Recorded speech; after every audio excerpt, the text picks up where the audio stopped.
সামাজিক যোগাযোগ মাধ্যমে ছড়িয়ে পড়া একটি ভিডিওতে দেখা যাচ্ছে প্রবাসীর স্ত্রী চিৎকার করে কাঁদছেন, তার চুল টানা হচ্ছে এবং লাঠি দিয়ে আঘাত করা হচ্ছে। ভিডিওতে স্পষ্ট বোঝা যাচ্ছে তিনি নৃশংসভাবে নিপীড়িত হচ্ছেন, কিন্তু কেন তিনি নিপীড়িত হচ্ছেন সেই প্রশ্ন জেগেছে জনমানুষের মনে। ঘটনাটি কুমিল্লার ১৪ গ্রামের শ্রীপুর ইউনিয়নে ঘটে।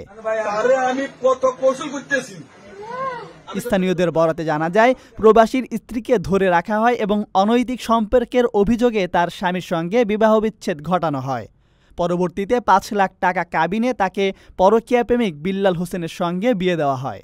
বিল্লালের প্রথম স্ত্রীর ৪ মেয়ে রয়েছে আর প্রবাসীর স্ত্রীর ২ সন্তান, যার মধ্যে ছোটটির বয়স মাত্র ৩ বছর।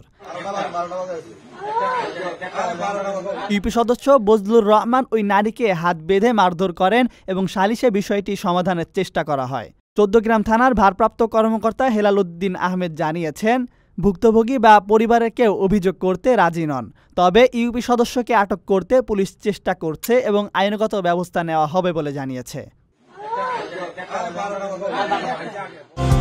৫ লাখ টাকায় প্রবাসীর সিটির মালিকানা শেয়ার, ৫ বছরেই দ্বিগুণ মুনাফা। আপনার স্বপ্নকে সম্পদে পরিণত করতে আজই কল করুন স্ক্রিনে দেওয়া নাম্বারে।